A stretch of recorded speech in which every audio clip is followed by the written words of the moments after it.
Hello everyone, it's me Lindsay. I'm going to be the first one posting a solo video on the Solstice channel.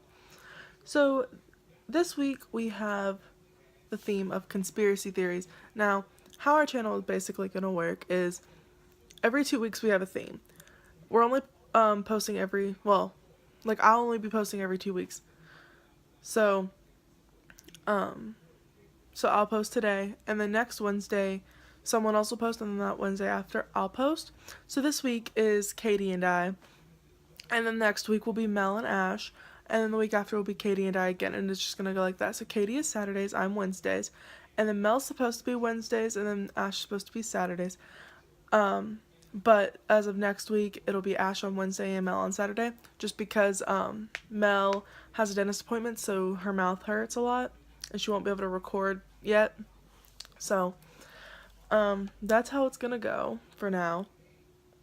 But we're doing conspiracy theories, and I have my laptop right here because I'm doing the theory of black-eyed children. Now, a lot of people already know about the black-eyed children. However, I am very much interested in black-eyed children, and I'm gonna give a story of what my mind remembers. Now, I was very young at the time, so I don't know how much of this is true, but I am gonna tell the story. So, I have my laptop up, and I was reading a little bit on it so I could give more information, and it says the history and the origins are supposedly from 1996, so this legend isn't that old. It's only 21 years old? Yeah, 21 years old. And that's still kind of old, but like I expected it to be like from the 1700s or something, I don't know. And it originated from Texas by a reporter named Brian Bethel. He said he encountered 2 black-eyed kids, it's quoted. And this was in Abilene, Texas. It says that there was a similar encounter in Oregon, and they decided to make it a creepypasta because it was very, scary, I guess. It says on here, Bethel's story have become regarded as a classic example of creepypasta and gained such popularity that he published a FAQ. Just keep up with demand for more info about the new urban legend. I can't. In 2012, he did tell his story on TV. It was a TV series called Monsters and Mysteries in America. Ooh, apparently. See, I didn't even read this before because I want to be shocked too. Apparently, in 2012, a horror film called Black-Eyed Kids was produced with a Kickstart funding. I didn't know that.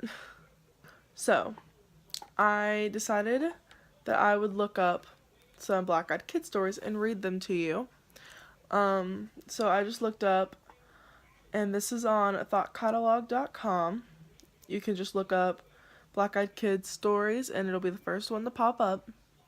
This one is called Midnight Caller. It almost felt like a dream. I woke up to my dog, Lucy, barking. She was upright on the bed where my husband and I were sleeping with our 22-month-old daughter. Staring at our door like an unknown stranger was out there rummaging around. I thought she was just freaking out over a house noise. We'd only had her for 3 months. She was still a puppy. It could have been anything. Our roommate, a creak from the house settling, the awnings moving outside in the breeze. I wasn't too concerned initially. I decided the best bet would be to open the door and show her nothing was there. It sounds a bit silly, but it's what we do with our daughter when she gets scared, and I figured it should work with a puppy, too. I opened the door, and she raced to the front door. She stood there, snarling at the door. It was an angry, violent growl, one I had never heard her make. I looked groggily at her and opened the baby gate blocking the doorway, planning to open the doorway and show her everything was okay. The second my hand reached for the deadbolt, Lucy went wild. She started barking and jumped towards me, and when I touched the metal, she suddenly changed her temper. She whimpered, almost like she was afraid and backing down. As her mannerism changed, so did mine. I wasn't calm anymore. My heart was racing and sinking at the same time. I had been flooded with a mixture of fear and dread. I looked through the peephole. I can't explain why I looked, but I did. Outside were two kids. One was just a smidge shorter than me, and didn't look much younger. I'm 21, and she looked like 16 or 17. She was slender and pale. Her hair was a light shade of honey blonde, and she wore it long, about mid-back, with long, thin, blunt bangs in front that covered most of her eyes. She wore jeans, a light wash that's popular right now, and a thin-looking olive-colored pullover style hoodie. She held the hand of a small girl who looked to be around 3 or 4, in the same style jeans and a button-down ivory cardigan. The smaller one looked at the door shyly, but had the same shade of hair, tied back in a ponytail. She held a stuffed toy under her free arm, and it was identical to the one my daughter has, as was their style of dress. Had it not been for the feeling of overwhelming dread and fear, I probably would have asked these children in and given them some tea or hot chocolate and get them out of the bitter cold. Something about them seemed off at this point. I didn't make any noise. I hadn't shushed the dog or grumbled, nothing. I hadn't turned on any lights. These kids had no indicators I was at the door. The older one spoke. Well, that's story number 1. I'm going to read one more, and this one is called Bus Encounter. And then after I read this one, I'll tell you the story that I remember, and could very much not be true, because sometimes as a kid you make up stories when you're little, and then you believe them yourself. So I don't know. I was riding the bus back home after work. It was about 1 a.m. I am a security guard and often work odd hours. So I'm sitting there, and this guy gets on, sits across from me. He was wearing a suit, had a briefcase, regular looking guy in his 20s. What struck me about him at first was that he was chewing a cigar, not smoking it. You can't smoke on the bus. So I was just looking at him while he stared out the window and chewed his cigar. And all of a sudden he turned and looked at me. His eyes were pitch black, just as you described. My heart started beating like a mad mother blank, and I felt my gorge rising. I was starting to panic, and I had no idea why. It was just pant-crappingly terrified. I was just pant-crappingly terrified of this guy. It's not actually what it says, but I don't want to say a bad word. Then he grinned at me, and his teeth were all covered in tobacco bits and brown juice, the cigar clamped between them. I almost screamed, but instead I had to present the presence of mind to just get up and take a seat right behind the driver. I calmed down a bit after that, but I kept an eye on the guy. He ended up chatting with some girl that got on, and they were talking when I got off. I later convinced myself that he was just trolling me, having fun with a pair of contacts. Now I wonder. So my story, I was in the 6th grade, so I was 11, and my sister was just born, and she's about to turn 7, and she was just brought home from the hospital. So it was about, I want to say between September 14th and September 20th is when that happened, because she was born September 14th, and I believe she came home within 6 days. And this was like the 2nd or 3rd day of her being home. So maybe the 23rd. I don't know. But my Nana was here staying the night because my mom was still in the hospital because she had heart failure. So, I don't know if you know this, but when you have a baby and they're newborn, you're supposed to boil the bottles to kill any bacteria that could be on them. It's supposed to help the baby. So they were boiling the bottles. And they fell asleep when the bottles were boiling, and I was downstairs. I was supposed to go to school the next day because it was a Wednesday. The bottles had melted, and fumes went through the house. So they had to all come downstairs in my room, because my room was the only one that wasn't infested with the fumes. We called the fire department, and they came in, and they said it'd be best, since the baby is new, to get out and stay at a hotel for the night. So we did. However, all of our bottles were burnt and we couldn't leave without our bottles because we needed to feed the baby. She was on formula.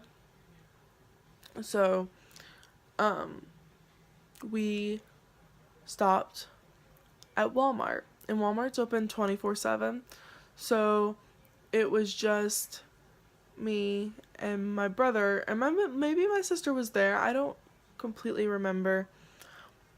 I do, however, remember being there in there alone, and they went inside to buy the bottles. It was about 5 or 6 a.m. And in middle school, I didn't have to be at school until 8:30. I didn't go to school that day because I was up really, really late, but it was about 5, 6 in the morning. And I couldn't obviously sleep because I was watching Donovan and possibly Tori. And suddenly I just feel like fear rush through my body. And I'm just sitting there and I see this little girl in a white, looks like a hospital gown dress walking around. She's got blonde hair and it looks kind of nappy, honestly. But it's like straight-ish. I mean, it would be straight if it was brushed.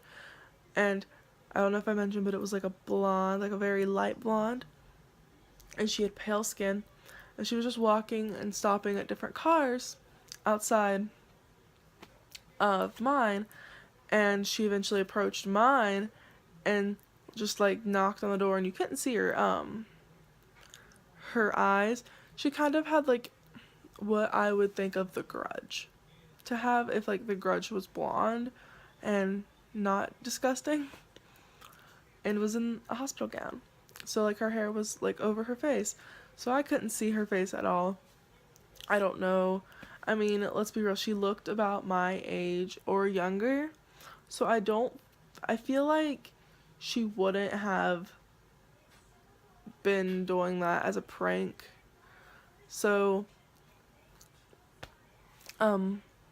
I just was like, yeah, nope. So I just I've always been a very shy person.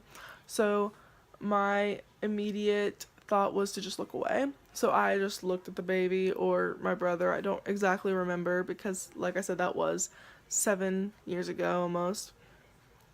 And so I just look and I'm making sure not to look at that girl. And she did knock on the window and I wouldn't look. And a few minutes later, she walked to a car that had parked like 2 or 3 spots away from me and knocked on the door.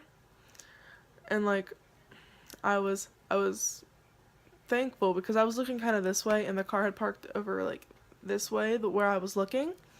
And then she kind of went around, so I saw her go around and go to that car. And then I don't really remember the rest of it. She might have gotten in the car, she might have just left. I do remember she was not there when my parents got there, and they would not have believed me in a million years if I told them that story. But we got to a hotel and I could not sleep that night and I didn't go to school. But like I said, I don't know how much of that story is true, just because as a small child you make up stories in your mind that never actually happen. It could have been a dream that I had in that car while I was in the car. I don't know. I also thought I woke up during my ear surgery when I was like 4, and that apparently never happened. But that is another conspiracy, that you feel everything when you're in surgery and you think you're awake but you're actually in a deep anesthesia. But it feels so real. And that has happened to me as well. I do remember that one, like 100%. I remember waking up on the operating table screaming bloody murder. But that is all for mine. I will be putting down some videos, like video links of Black Eyed Kids, so you can look at some. I'll just put my favorites. I'll put the story times in there, and then I'll put the Wikipedia in there so that you can go read up on the Black Eyed Children. I'm not very good at history things, so this is as good as it's gonna get with me. But I do hope you enjoyed the stories with the Black Eyed Kids. It is one of my favorite creepypastas slash conspiracies. Um, so yeah, I'm gonna go because I am going to work. I just recorded this right before work. So yeah, bye everyone. I hope you enjoyed this solstice video, and may I see you in another week. And I'll be uploading a video and we'll release the theme that week. And yeah.